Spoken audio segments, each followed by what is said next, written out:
Well, good morning. This is a very special Sunday morning, a milestone date in UP Healthcare with the opening of the new hospital in Marquette. Today we'll give you the latest on how that move is progressing, and it starts right now. From TV6, this is a special edition of The Ryan Report. Here's your host, Don Ryan. Well, today is not only the opening of the new hospital, it's the day when all of the operations and patients are being transferred to that new facility. This morning we'll talk with Dr. Craig Kosha about the new hospital, but we also have some live on-the-scene coverage about the move. Sarah Blakely is at the old hospital on College Avenue, and Andrew Lacombe is at the new hospital. We'll start with Sarah. Sarah, how are things going early on this Sunday morning? We're having a little bit of technical difficulties. We'll get back to that in a minute. But this is really a very special day in Marquette. As you can see, we have a live shot of the new hospital. The activity is going on now. The patients are being transferred. Arrangements have been made to transfer them by ambulance, by bus, depending on what their special needs will be. Here you see one of the ambulances now arriving. I know a number of ambulances were brought in to assist with this move. And okay, I'll tell you what, we're going to take a break right now, and we'll come back in just a minute and talk with Dr. Craig Kosha. Back in just a moment. Our guest this morning is Dr. Craig Kosha. Dr. Kosha is a neurosurgeon and also serves as the Chief of Staff at UPHS Marquette. He's very familiar with the area medical history, having practiced here for over 25 years. Dr. Kosha, thanks for joining us this morning. My pleasure, Don. And it is a very special morning, and it is so unique, the hospital moving today. Have you ever experienced something like this before in all of your 25 years or plus? Believe it or not, been through it once before. Okay. I was a medical student at the University of Michigan 34 years ago when they moved from their old hospital, which was very similar to ours in regards to time frame, to their modern facility. And the experience has been very similar. The move so far is very smooth and lots of logistics, but things are going well. Tell us what this is really going to mean for patients and for doctors having this new facility. Well, I think the key phrase that I would have is consolidation. We're consolidating a lot of services and making them far more efficient. So procedural services that were dispersed throughout the facility are being concentrated in one area centered around our anesthesia team to be able to provide pain relief and sedation during the procedures, whether it's an endoscopy, whether it's a cardiac procedure, whether it's obstetrics with a delivery or a cesarean section, or routine surgical procedures. They're all located in one area. We have a common registration now. Where do I go? Do I go here? Do I go there? Do I check in where? Where do I move to? Nope, no longer an issue. Common registration area, moving up to a common area for procedures. Very similarly, our imaging radiology department, everything's in one location. CT, MRI, state-of-the-art X-ray equipment, all brand new. All in one area, easy to navigate, easy to find. So high quality, state-of-the-art equipment, quality and safety will really be elevated, and convenience is going to be key. You know, just finding your way around. I've lived here for all my life, and I've been there many times for different reasons, and I've been hauled around the hospital on those carts to get various kinds of tests, and I did have a chance to see where, as you mentioned, all these imaging things are together now. Yep, it's no longer up, down, over, and around. Yeah. It's check in, upstairs, one floor, and you're right there, right down the hallway for everything you need. The other thing that's very nice is all the rooms are now private rooms. Very spacious, rooms to accommodate your family members, and it's a much different environment than we had with the semi-private rooms in the old facility. I know your office was already at the hospital, but more doctors now will be located at the hospital itself, won't they? That's correct. So again, improving convenience both for the physicians and the patients. Our urologists, our GI physicians, our cardiologists are making the move to the facility. So now if your cardiologist or your urologist is doing procedures at the hospital, but you have a minor issue that needs to be checked in the office, you can go to the office and they may be able to simply walk down the hallway and check on you and go back to their procedural work. So it's going to be much nicer for patients and improve their access. I know as Chief of Staff, you've obviously been part of all the planning that has to go into this, and there's been a tremendous amount of planning, hasn't there? The team has been fantastic. I think Brian Sinot, Mary Armijo is a member of the team who's been specifically responsible for the logistics. She's done a fantastic job. And the funny thing is, I think the move is the easiest part. The hardest part was all the logistics into the organization, the planning, the building, reviewing the building as it was going in, as the facility evolved, seeing some things that didn't really meet our needs and figuring out how to change them on the fly. Now that everything's in place, the move is a matter of execution and very straightforward. I think what's kind of amazing to me is, we think about, well, patients in their rooms, but, we have food service and pharmacy service and on and on and on. All these things have to, in one day, move and start operating. Well, in one day they have to move in a sense, but many of these have already been moved already. We're running sort of duplicated services. So some things are already up and running in parallel here or stocked, ready to go, ready for the light switch to be turned on. So it's not really, boy, we're stopping at one place and we all have to race over and start at the next place. A lot of things are already in place. And then with the key things, for example, the operating room, we went on holiday starting yesterday afternoon. So we're prepared for any emergency still, anything that needs to be done emergently at the current facility, we're prepared for, have full services for. But elective procedures, we've moved all that equipment over to the institution. We're in the process of moving it right now and setting that up and preparing to be ready to go full speed on Monday. Likewise, in the early hours of Sunday morning, if there's a dire emergency, we will be ready to go and provide any life-saving care that is needed at our hospital, whether it be surgical, cardiac, or any other type of intervention. Interesting to observe it all. We're out of time on this segment, but I've got a lot more questions. We'll get back with Dr. Kosha just 2 minutes from now. Again, our guest this morning is Dr. Craig Kosha. They aren't building many hospitals like this in small communities anymore. And there are reasons this one is being built. Talk to us about that a little bit. The history certainly plays a part of that. Well, we're very lucky.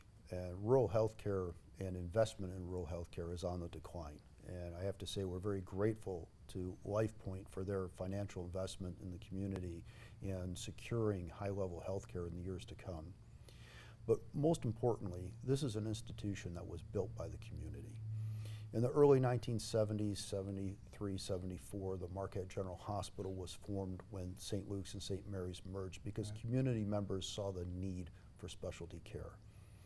We had people like Adam Brish, who literally came from the other side of the world with his heritage and started a neurosurgery program here. He had key people, Sandy Contio and Millie, who were surgical technicians in the operating room supporting him. Bonnie Wanska was one of the nurses in the ICU who was a key person, go-to person for him over the years. And he set the table.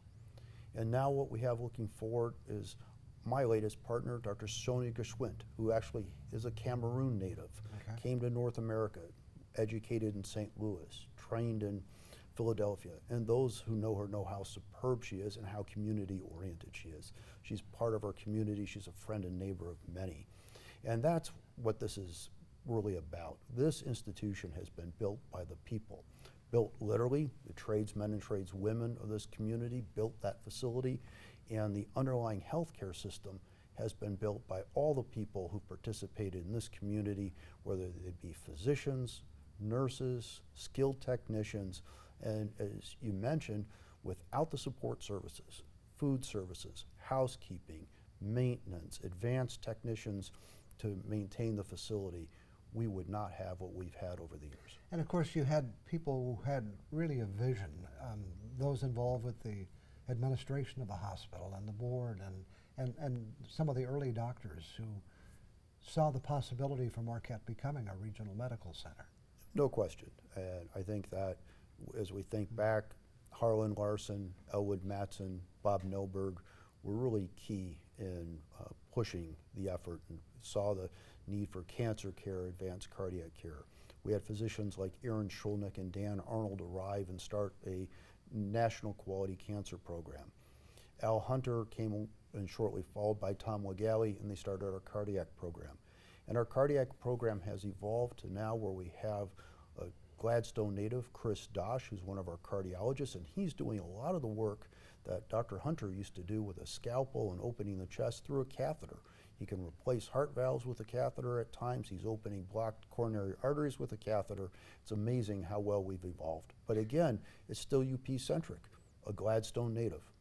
You know, that it seems to me that there's been a real evolution in healthcare during this same period, and we've seen a lot of it here. We've witnessed it develop here, as it has changed in cancer care and heart care and the other things you mentioned.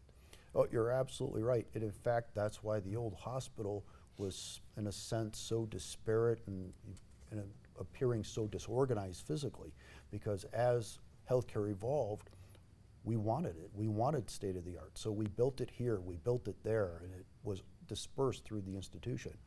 And now it's the one thing the new hospitals allowed us to do. It's allowed us to organize care around these centers of disease, and it will be much more effective for patients. I was reading where the Marquette Medical Center started with 18 people, and you know, as of a short time ago, they had about 300 people at the Peninsula Medical Center. Yes. And so really a lot of doctors have come to help make this possible. Oh, absolutely. You go back to Dr. Huffman and Dr. Wright and their medical practice, and Dr.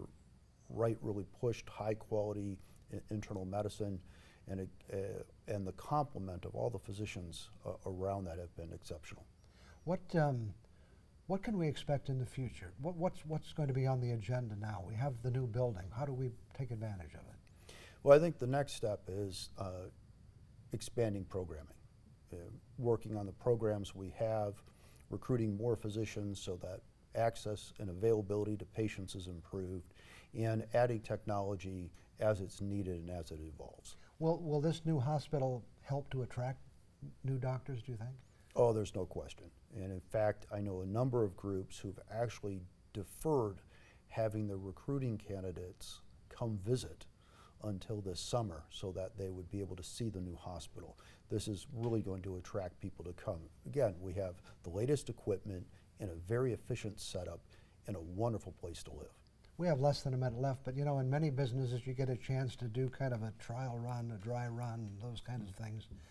We really don't have that opportunity here. Once those patients are in the hospital, they have to be cared for now, don't they? That's true. On the other hand, we did do, in a sense, a dry run. We refer to it as a day in a life, and that was done a few months ago. And mock scenarios were carried out. In fact, your own Andrew Lacombe volunteered as one of the That's right.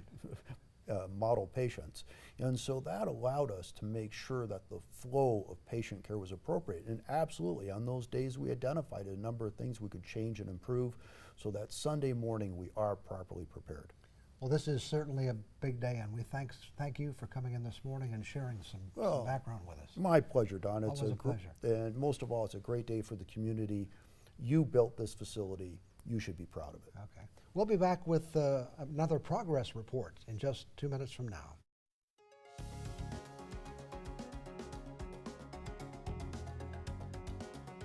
Welcome back.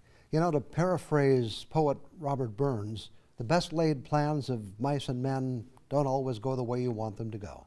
We did have some technical difficulties at the beginning of our show, but things are back on track. And we do have Andrew Lacombe standing by at the new hospital in Marquette, and Sarah Blakely, who is at the old hospital. So let's check in with them and see what's going on. Sarah, what's the latest on the move?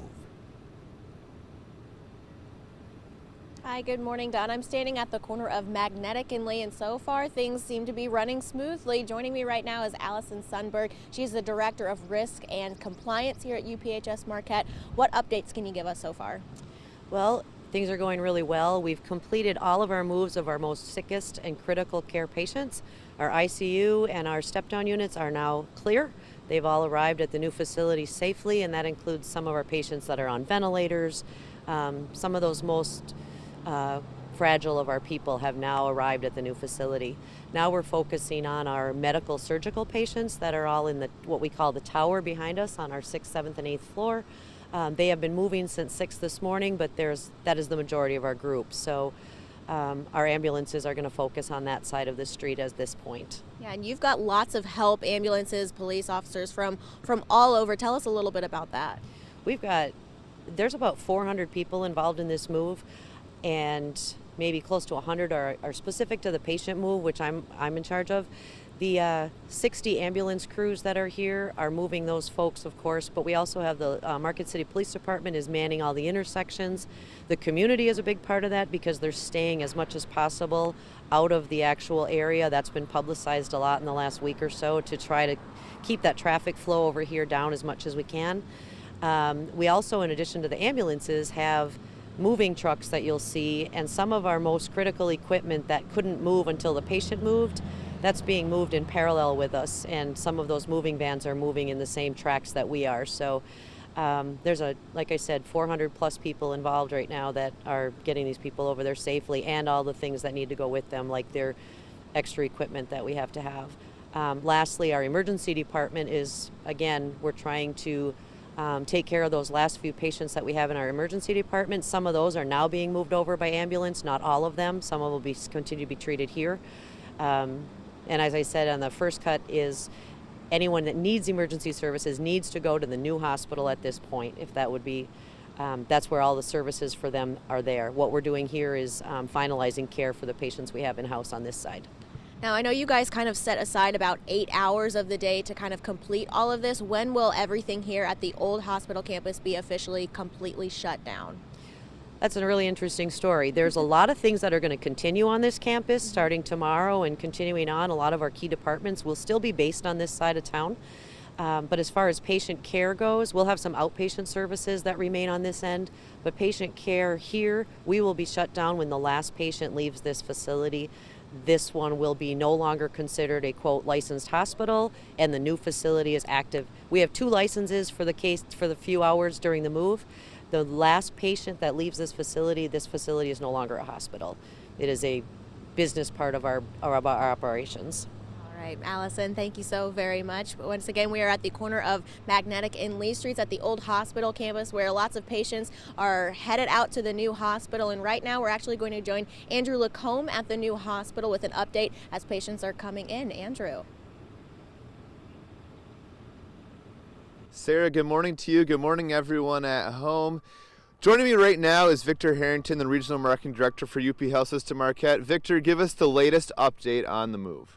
Happy to report that everything is going well here at the new hospital and as planned. I just got notification from the command center that we're about 40% complete with our move of nearly 100 patients. Everybody's arriving on time and safely. Okay, and so obviously we're being careful about what we're showing because of privacy here at the new hospital as people get in safely and efficiently. One of the people who's been working throughout this morning on that is Alicia Davidson, an ICU nurse. Alicia, thanks for coming out here, stepping out for a moment. Tell us what's happening with these patients once they arrive. So Andrew, we have a really great team of staff members set up to receive the patients, transporters, EMS, safety watchers, nurses, unit coordinators, and they help organize the route to get to the patient to their room, get them settled and adjusted in their new space. Okay, and of course, you know, we heard from Dr. Kosher earlier in the Ryan report that this is the hospital the community built, really obviously Marquette community, part of the staff and everything that went into making this happen. What are you most looking forward to about this new building? I'm just ready to be settled into our new home and get acclimated to the area. A lot of us have been working many, many hours stocking and getting everything ready for patients, so it's just going to be fun today to finally be here after spending all this time getting everything ready. All right, Alicia, best wishes for a continued safe move here, and we'll let you head back inside, and Victor, we'll keep talking to you here with the rest of the time we have. So we heard earlier about the emergency department. People should report here if there's any emergencies today. What about visitors? What do they need to know today? Yeah, that's right. So we do have a limited visitation policy today. We ask that only those that are on an approved list for the patients that we have or those seeking emergency services come to the campus today. I know there's a lot of excitement, and that's a good thing to see the new place, but really today our focus needs to be on getting these people in and safe. And so we ask that the community hold off in coming to check out the new hospital at this time. Okay, and I know as we've been here, we've seen the now open signs go up, and just a lot of excitement for what's to come here. And starting tomorrow, the medical office building opens as well. That's right. So we have a number of our physician practices starting to see patients at the adjacent UP Medical Office building starting tomorrow, as well as all of our hospital ancillary services. So if you've got an imaging study, a lab test, all those services will start tomorrow with the opening of the medical office building. Okay, and as Dr. Kosha explained, it's much easier to find where things will be here with the main entrance and the layout. That's right. I mean, when I look at this new hospital, I really think that that's the biggest improvement coming from the old one. Everything can be accessed from this beautiful main corridor, and patient wayfinding is a breeze compared to the hospital that we're moving from. Okay. Obviously, lots of work has gone into planning this and making this happen. Lots of changes in this area, but a big day for healthcare in Upper Michigan. Yeah, we're excited. You know, we've always known that we've got great people. Our teams are fantastic. Our quality scores have been improving tremendously, and now we have this beautiful new facility to just tie everything together. All right. Victor Harrington, the Marketing Director for UP Health System Marquette, thanks for your time this morning, and we'll hear from you more later on here on TV6, so we'll let you head back inside as well, back to what you're up to today. And as we continue, we will head back to Don Ryan with the Ryan Report in the studio. Again, I'm Andrew Lacombe. We'll have more updates on TV6 coming up during the Today Show, but Don, we'll head back to you. Right, Andrew, and we've never had a day like this in Marquette, I'm sure, and I'm glad that you and Sarah could be there to bring us these reports on just what's happening. It's certainly been an interesting morning, but it's also time for us to wrap it up. And I do want to thank Dr. Craig Kosha for joining us today, and also to Andrew Lacombe and Sarah Blakely, our normal morning anchors who came in on a Sunday morning for their special live reports. Stay tuned to TV6 for more coverage today. Check out our Facebook page for additional reports. Thank you for joining us. Look forward to seeing you again next Sunday morning.